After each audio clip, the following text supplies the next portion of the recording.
Alors pourquoi les planchers bois et les basses fréquences? En fait, c'était surtout ça qui était remonté de ce premier projet à Coubois, et aussi au niveau européen. Enfin, je vois Delphine ici.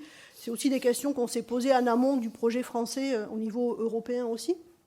Et donc là, je montre juste 2 graphes. C'est les seuls graphes que je vais montrer dans toute la présentation. Je vais essayer de faire simple. Et donc, ce qu'on voit à gauche, c'est le plancher béton, et on voit bien, donc c'est le niveau de bruit d'impact. Et on voit bien que dans les basses fréquences, on a plutôt une tendance à la diminution du niveau de bruit, entre 60 et 50, alors que pour les planchers bois, on a plutôt une remontée ou une stagnation du niveau de bruit. Et donc, c'est ça, en fait, qui va gêner les gens. Et donc, voilà, à partir de 2014 ou 2000, un peu avant, on a commencé à dire, attention, la réglementation acoustique en France ne prend pas en compte les basses fréquences pour le bruit d'impact. Le message, ça a été de dire, quand on va faire un bâtiment en bois, il faut à tout prix qu'on prenne en compte ces basses fréquences. D'accord ? Puis les acousticiens ont relayé ce message, je pense que... Voilà, et aujourd'hui, il me semble que c'est quand même rentré dans les mœurs. Donc, dans le cadre du projet, donc sous l'égide de la commission Atelier acoustique à Dives-Bois, je ne sais pas si c'est dans le bon ordre, mais bon, c'est pas grave. Donc on a commencé en fait à faire un peu un bilan des essais acoustiques qui avaient été menés, et donc on a défini un premier programme qui était des mesures en laboratoire de plancher, parce que c'est là où en fait on a quand même les plus gros problèmes et les plus gros challenges à résoudre.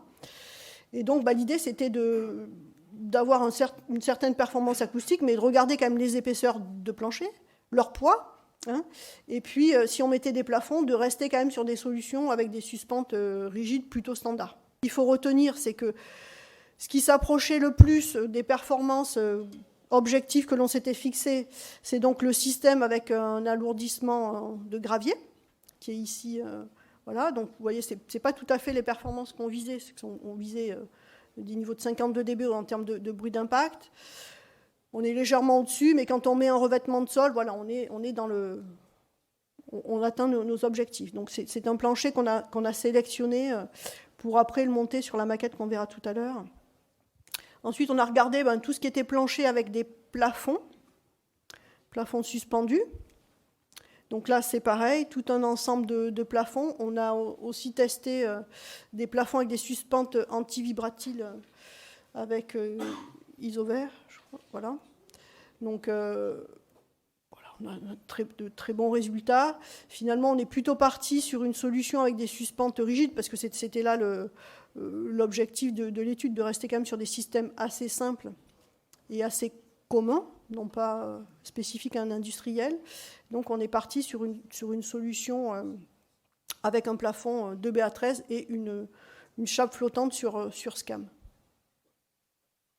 Et voilà. Donc là, on était sur la maquette, c'est beaucoup plus confortable, puisqu'on a stoppé les travaux, on a fait nos mesures sur une dizaine de jours, et puis après, le second œuvre est venu se mettre. Donc là, c'est juste un exemple de jonction, donc entre plancher et puis refend vertical. Donc on avait des jonctions qui intégraient des résilients, et les jonctions du deuxième étage qui n'intégraient pas de résilient sur la photo ici. Là, vous voyez le résilient. On a aussi enlevé les vis au niveau des résilients pour voir un petit peu les effets. Alors, sur la jonction qu'on a regardée, voilà, l'effet des résilients est assez limité. On ne peut pas élargir ce résultat-là à un ensemble de jonctions. Voilà, je dis bien, il faut quand même faire très attention. Voilà. Alors, il faut dire aussi qu'on n'a été peut-être pas chargé complètement sur le résilient, donc est-ce qu'il avait le bon comportement? Voilà, donc on a quand même des questions qui restent là-dessus, qu'il faudra certainement étudier un petit peu plus en profondeur, et avoir une image peut-être un petit peu plus réaliste de l'effet des résilients dans les jonctions. Alors, sur les mesures, donc, vous avez vu quelques illustrations dans la vidéo de Jean-Luc. Donc, on a fait beaucoup de mesures. Et là, je tiens, Jean-Luc l'a mentionné, mais vraiment insister sur l'effort qui a été fait par les bureaux d'études, qui nous ont vraiment grandement aidés sur ces mesures, parce qu'ils sont venus plusieurs, ils ont fait des mesures, chacun avec des matériels différents. Et voilà, ça nous a permis aussi de voir que les méthodes de mesure, même si elles sont un peu différentes, les résultats sont quand même très cohérents entre eux. Donc voilà, ça nous a quand même conforté sur ces méthodologies de mesure qui peuvent être un petit peu différentes, mais qui donnent quand même des résultats qui sont tout à fait similaires, parce que le FCBA, lui, a utilisé une méthode qui est un peu plus contraignante, qui est quand même la méthode d'expertise pour les mesures.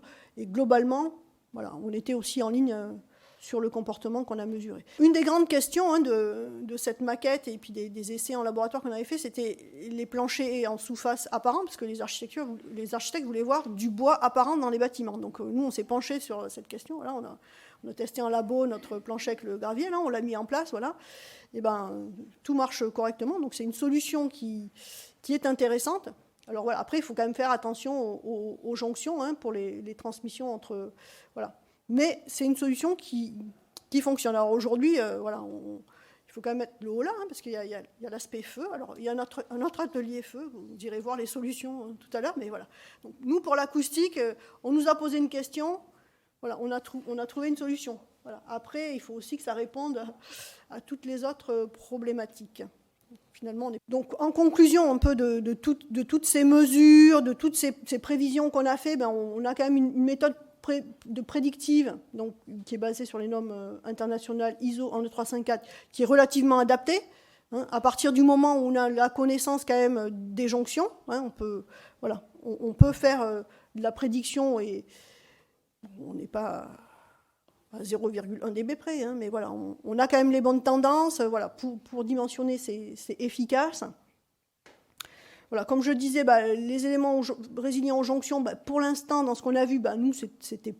Voilà, on n'a pas vu de bénéfices significatifs, mais il faut faire attention, parce que dans d'autres cas, c'est effectif, il y a des bénéfices. Donc voilà, c'est des investigations supplémentaires qui seront à mener. On a proposé aussi une méthode assez simple, qu'on a discutée avec les acousticiens de l'atelier, pour prendre en compte les poteaux et les poutres apparents. Dans le cadre de la maquette, donc c'est sûr qu'il faudra peut-être approfondir pour voir les différentes dimensions de ces poteaux, des poutres, voilà, quels sont les effets. Et ça nous a permis quand même de définir des solutions constructives. Donc pour les planchers, donc pour le plancher CLT avec une chape humide sur SCAM et un plafond suspendu, donc on a défini la solution, vous l'avez ici, je ne vais pas la relire, c'est juste pour information, vous l'aurez dans les présentations, et puis aussi un plancher CLT sous face apparente. Alors, pour l'instant, dans les essais qu'on a fait, etc., et sur la maquette, avec un revêtement de sol-souffle, on est correct. Voilà. On a quelques questions encore avec du carrelage, du parquet, et ça va demander encore quelques essais, des retours d'expérience aussi de terrain, pour voir est-ce que ça fonctionne ou pas, parce que voilà, c'est dans les prévisions sur la maquette, c'est vraiment, je dirais, ric-rac. Donc voilà, faire attention. Il y a encore besoin là d'investiguer un petit peu puis pour aller plus loin. Pour les poteaux et poutres apparents, donc là on a une transmission en fait qui se fait surtout au-dessus de 500 Hz, donc qui est problématique parce qu'on peut identifier à l'oreille dans une pièce d'où vient le bruit. Donc voilà, faire attention. Et donc dans les rapports qu'on a soumis à l'atelier, puis voilà, en accord avec eux, on a dit, dans les chambres, il est préférable d'éviter d'avoir ces poteaux apparents. Par contre, dans un séjour, voilà, on peut peut-être laisser un poteau apparent dans les grands volumes. Voilà, ça ne devrait pas poser de soucis, sauf si voilà, on met une chaise ou un fauteuil juste à côté du poteau et que la personne en haut crie ou tape dessus, là, on risque de l'entendre.